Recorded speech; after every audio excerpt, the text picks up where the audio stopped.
kwento ko na lang muna paano kami nagsimula. Okay, yun. Sige. So, nagsimula The Good Store 2017. But bago yung The Good Store, meron pa siyang isang kapatid na non-profit ang pangalan I Volunteer Philippines. So yung I Volunteer, it started in 2009 where we engage and encourage everyone to volunteer. Marami naman sa atin may kakayanan mag-volunteer, hindi naman kailangan trabaho na or hindi kailangan estudyante or hindi kailangan retired, hindi kailangan babae, hindi kailangan lalaki, hindi kailangan single, hindi kailangan boyfriend. Maraming di ba, pang single lang yun, mag-volunteer. But what people don't realize, we do have a lot of things to share, whether it's our time, talent, or treasure, as we always say. So we both started I Volunteer and also The Good Store. Sige, mag-set up naman tayo ng social enterprise that will help social enterprises and other community livelihood programs. So yun yung intention. When we started in 2017, it was mainly online. But may intention naman kami to have a store. Dapat around 2019, bago na namin ito set up. Pero alam naman natin ano nangyari. So we were only able to open this in 2023, August. So about 1.5 years na itong store na ito. So The Good Store, we say the good store means good for people and good for planet. Good for people meaning all of our products here have causes. So some of the products here raise funds for scholarship program. Some are done by people with disabilities, some are done by rehab centers, some are done by organic farmers. So good for the planet naman, some of our products are supporting animal shelter or are upcycled or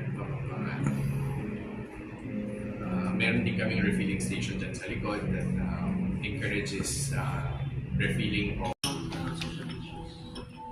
yun, sustainability talaga of these businesses. So you can think of us like social enterprise for other social enterprises.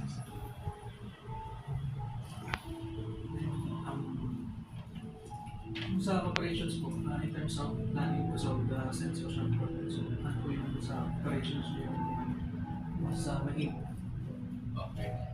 Sige, let me siguro explain what we do here. So we get, a lot of our brands here are already, may products na sila, may brands na sila. Some you can even see in bigger supermarkets and bigger retail stores. But we also have one thing that separates us from similar stores. We also have our direct community. So for example, yung teas that you see there, the red ones and the blue ones. It's called hibiscus tea and blue butterfly. Nabigyan ko. Tingin ng sampler ng hibiscus tea.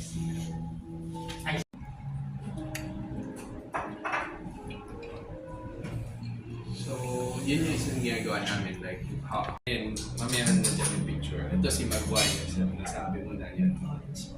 Yan, ginagamit namin yung sunscreen nila. So we're talking about protecting naman the environment to yung Maguire sunscreen. Planet side, what we've always measured ourselves on is on kilograms of plastics we've saved. So meaning, kung bumili sila ng kunyari ng metal straw. So in-assume namin ginagamit nila yan. And when I expand yung metal straw, at least siguro 10 beses sila gamitin bago nila mawala. We hope. Okay, so that's how we measure. So we now have about 1,500 kilos of 1,000 kilo plastics that we've saved. But last year we also started measuring the number of waste we upcycle. So thousands of kilos din ang na-upcycle na namin through yung mamaya pakita ko sa inyo, may mga upcycled items kami dyan. So kasama yun sa binibilang namin. Like ito, sample lang ito.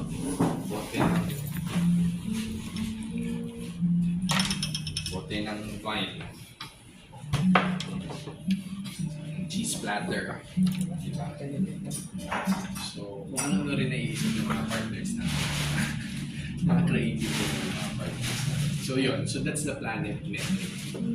On the people or the community side, before we measure more on the number of communities that we are helping. So as of now, we have about 40 communities that we're helping nationwide. But we want to stretch more. So starting this year, we will start measuring that we are able to remit at least 10,000 worth of monthly sales to them.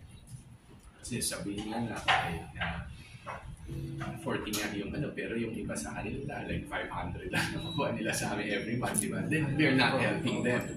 Baka na medyo... So at least 10,000 for now, it's a good ambition na it's a significant amount of money na mapapaikot nila sa kooperatiba nila, sa business nila, sa mga nanays na tinutulungan.